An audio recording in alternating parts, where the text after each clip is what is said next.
Hi, I'm Molly Hartup with the Sokolov Honors College. I recently had the opportunity to attend the annual meeting of the Ohio Health Professions Advisors. This is always a valuable opportunity to connect with other professionals, learn best practices, and additional ways for us to support all of our students. I did want to take a moment, though, to share what I learned at this year's session so that any honors pre-health students who may be considering pursuing med school may have the opportunity to benefit from some of the things that I learned, that I can bring those back to all of you. So this year at OHPA, we had the added benefit of engaging with admissions officers from 8 medical schools and 1 pharmacy program. Attendees included Neomed and Neomed Pharmacy, Ohio State, Ohio University, Case Western Reserve, Cincinnati, Toledo, Wright State, and Western Michigan. We had a chance to engage with the partners individually and then also hear their perspectives during a panel discussion. The 3 main topics that were covered during the panel were post-pandemic new normal, which are likely here to stay, pedagogy and finding a medical school with the right fit for the learner, and then lastly, tips and tricks for the application process. Let's start with the post-pandemic era. The top takeaway here is that virtual interviews are largely here to stay. As you may realize, this virtual opportunity provides greater access to all students by reducing barriers such as travel costs. It saves interviewer time in a lot of cases for the medical schools. Truly seems to be perceived right now by medical school partners to be a win-win. Now, some schools, like Cincinnati, are going to a hybrid model that gives the students the choice of whether they wish to do the interview in person or virtually. What we learned at the event was the reviewers will only get the information, the data from those interviews, and they will never know if a student interviewed in person or online, thus reducing any of the concerns that perhaps in person might be perceived as having a competitive edge over online. You know, the modality of interview will be blinded from the reviewers. Now, in-person does still exist at some schools. None of the schools who were in attendance at OHPA indicated a return to in-person interviews. So again, in-person really is more the exception than the rule. The AAMC has some excellent resources on preparing for virtual interviews. And of course, the Honors College has a resource for creating some online video content that might be helpful. Links to those resources are included in the description of this video.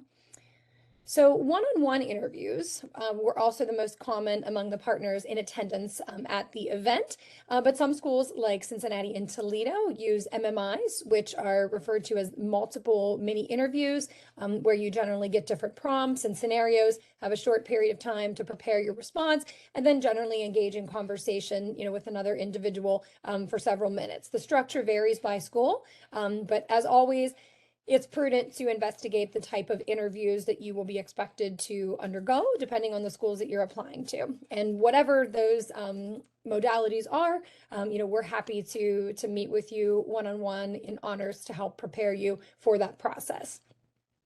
The other takeaway in the new normal, somewhat post-pandemic, or as we're moving towards a later stage of the pandemic time period, is that some schools are still accepting pass-fail grades from 2020.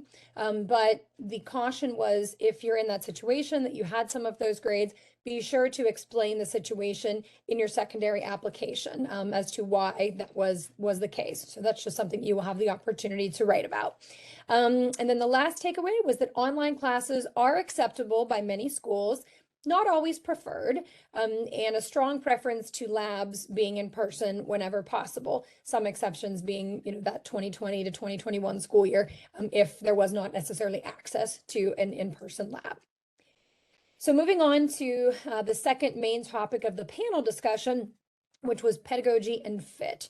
So some of the strong advice from the panelists throughout the day is to visit a school if possible.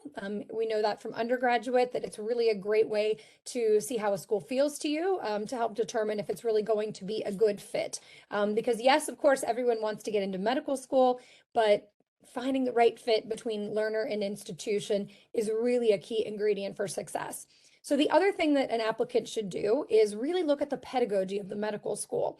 Is it a lecture-based school where you largely sit and listen to information, take notes, study, take traditional assessments and exams?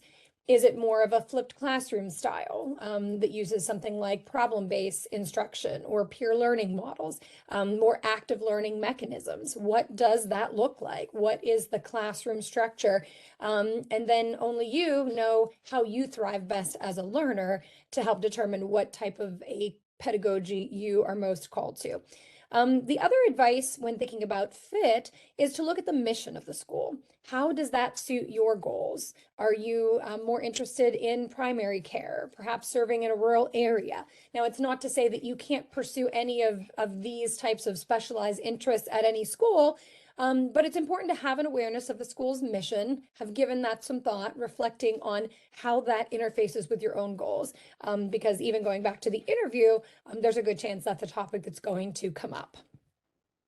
And then the last category of information that I wanted to share with you is application tips and tricks. One of the common themes throughout the day was that most medical schools there use some form of holistic review, and they are looking at a wide range of candidates and seeking diversity of all kinds in their medical school classes.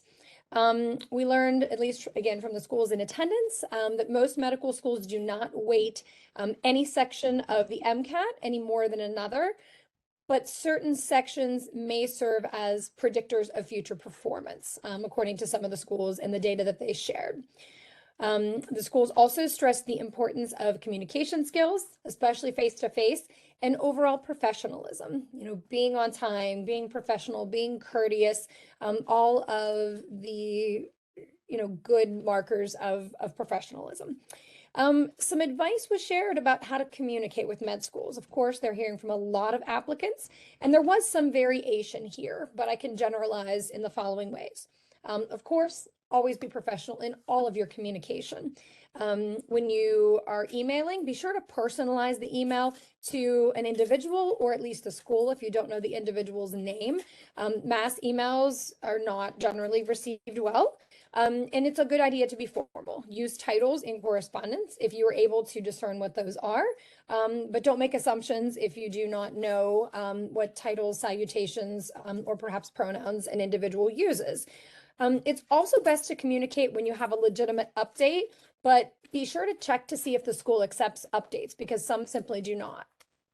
A few general qualities that we talk about, and this aligns with some of our advice, that when you're preparing those application materials, you want to show that you are a well-rounded individual, an interesting person. Of course, in addition to experiences and mastery of your curriculum and academics, but how can you demonstrate that you work well in a team? You know how to collaborate with individuals, yet also have the ability to work independently, to take on a task, complete it A to Z.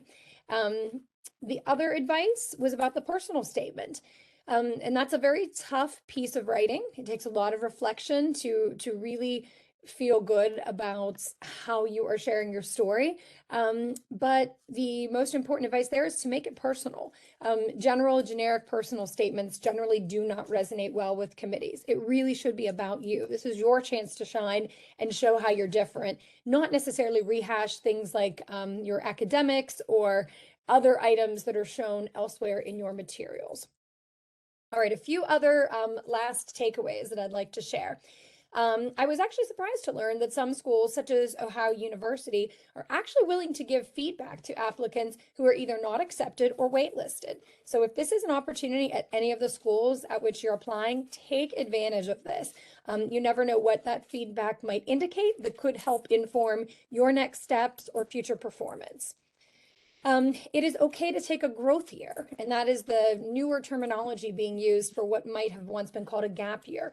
This is a time that you can grow and broaden your experiences through relevant work experiences, research, perhaps a master's program.